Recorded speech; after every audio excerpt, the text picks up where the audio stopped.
Hello everybody, మనం ఇప్పుడు digital painting effect ఎలా చేయాలో ఒకసారి చూద్దాం. ఇక్కడ నేను ఒక ఇమేజ్ తీసుకున్నాను.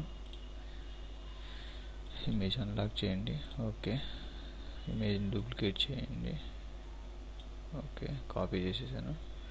ఓకే, కాపీ అయిన ఇమేజ్ మనం ఫిల్టర్ ఎఫెక్ట్ ఇద్దాం. ముందు first noise, reduce noise effect చూద్దాం. ఇక్కడ మనకి స్ట్రెంత్ వచ్చేసి మీరు 10 ఉంచండి. మిగతా ఆప్షన్స్ అనేసి 0s ఉంచండి. ప్రివ్యూ చెక్ చేసుకోవచ్చు. ఇలా వస్తుంది మీకు ప్రివ్యూ. ఓకే చేసేయండి. సేమ్ ఎఫెక్ట్ని మళ్ళీ మనం ఇంకా 2 times ఇద్దాం. ఫిల్టర్లో రెడ్యూస్ నాయిస్ మనం లాస్ట్ టైం ఇచ్చిన ఎఫెక్ట్ ఇక్కడ ఉంటుంది.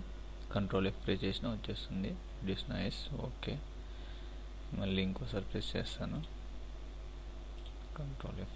ఓకే, దెన్ నెక్స్ట్ వచ్చేసి లేయర్ 0 తీసుకోండి. ఇక్కడ బాడీ ఎంత అంటే మొత్తం ఇమేజ్ అంతా వచ్చేసింది మనకు బ్లర్ ఎఫెక్ట్. ఇక్కడ ఐస్కి, లిప్స్కి మనం ఎఫెక్ట్ తీసేద్దాం. ఓకే, సెలెక్ట్ చేద్దాం లేజర్ టూల్తోని. ఓకే, జూమ్ చేయండి.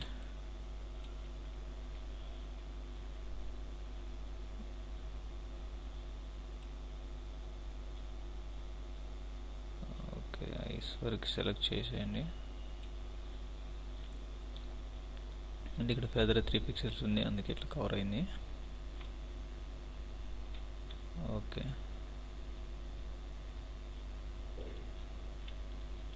షిఫ్ట్ ప్రెస్ చేయండి. నెక్స్ట్ ఈయన కూడా సెలెక్ట్ చేయండి. ఓకే, నెక్స్ట్ వచ్చేసి లిప్స్ కూడా సెలెక్ట్ చేసేయండి.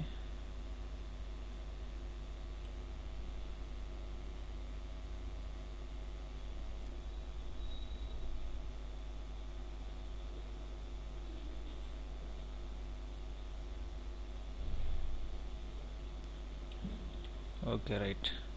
ఇప్పుడు ఇది సపరేట్ లేయర్లో రావాలి. కంట్రోల్ J ప్రెస్ చేయండి. Okay, right. ఇప్పుడు టాప్ లేయర్ని కిందికి వచ్చేసారా చూడండి. ఓకే, మినిమైజ్ చేసేయండి ఇమేజ్ని. ఓకే, ఇది painting effect, digital painting effect మనకి ఇలా వస్తుంది. ఏ ఇమేజ్కైనా చేసుకోవచ్చు. లిప్స్, ఐస్ వరకు మనం తీసేయగానే మిగతా అంతా బ్లర్ ఎఫెక్ట్ వచ్చేసింది. ఇదే digital painting effect. Okay friends, మళ్ళీ నెక్స్ట్ ట్యూటోరియల్లో కలుసుకుందాం. బాయ్.